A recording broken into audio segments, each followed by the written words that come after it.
አንድ ወንድሜ ይሄንን ጽሁፍ አየሁኝና በጣም ማረከኝ። ለእናንተም ላካፍላችሁ ወደድኩ። ሶላት ሰግደን ስናሰላምት ከጎን ያለው ልጅ ክሩኑ ላይ ትልቅ መስቀልና ጂሰስ ኢዝ ጉድ የሚል ተነቅሶ አየሁ። ነገሩ ገባኝና በቅርብ ነው የሰላምከው ወይ ብዬ ጠየቅኩት። እሱም አዎ አለኝ። ከዛ ትንሽ አበረታታሁትና ንቅሳቱን ለማጥፋት ብሎ ራሱን እንዳይጎዳው ምክሬን ሰጥቼው ተለያየን ይላል።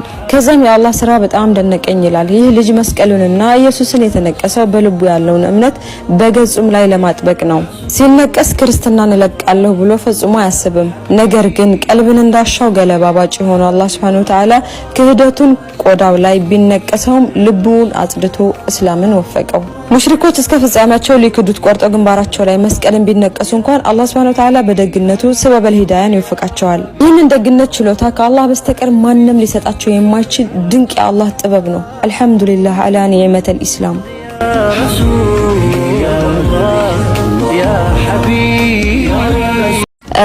አንድ ወንድሜ ይሄንን ጽሁፍ አየሁኝና በጣም ማረከኝ። ለእናንተም ላካፍላችሁ ወደድኩ። ሶላት ሰግደን ስናሰላምት ከጎን ያለው ልጅ ክሩኑ ላይ ትልቅ መስቀልና ጂሰስ ኢዝ ጉድ የሚል ተነቅሶ አየሁ።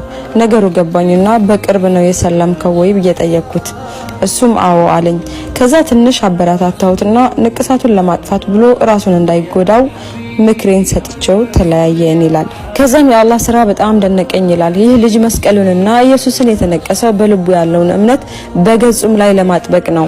ሲነቀስ ክርስትናን እለቃለሁ ብሎ ፈጽሞ አያስብም። ነገር ግን ቀልብን እንዳሻው ገለባባጭ ሆኖ አላህ Subhanahu Wa Ta'ala ክህደቱን ቆዳው ላይ ቢነቀሰውም ልቡን አጽድቶ እስላምን ወፈቀው። ሙሽሪኮች እስከ ፍጻሜያቸው ሊክዱት ቆርጠው ግንባራቸው ላይ መስቀልን ቢነቀሱ እንኳን አላህ Subhanahu Wa Ta'ala በደግነቱ ሰበበል ሂዳያን ይወፍቃቸዋል። ይህንን ደግነት ችሎታ ከአላህ በስተቀር ማንም ሊሰጣቸው የማይችል ድንቅ የአላህ ጥበብ ነው። አልሐምዱሊላህ አላ ኒዕመተል ኢስላም።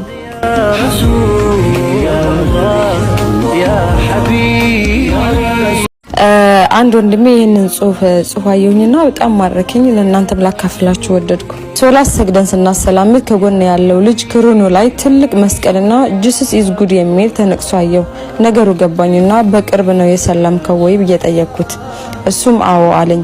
ከዛ ትንሽ አበረታታሁትና ንቅሳቱን ለማጥፋት ብሎ ራሱን እንዳይጎዳው ምክሬን ሰጥቼው ተለያየን ይላል። ከዛም የአላህ ስራ በጣም ደነቀኝ ይላል። ይህ ልጅ መስቀሉንና ኢየሱስን የተነቀሰው በልቡ ያለውን እምነት በገጹም ላይ ለማጥበቅ ነው። ሲነቀስ ክርስትናን እለቃለሁ ብሎ ፈጽሞ አያስብም።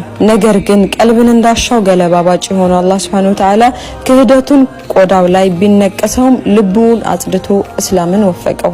ሙሽሪኮች እስከ ፍጻሜያቸው ሊክዱት ቆርጠው ግንባራቸው ላይ መስቀልን ቢነቀሱ እንኳን አላህ Subhanahu Wa Ta'ala በደግነቱ ሰበበል ሂዳያን ይወፍቃቸዋል።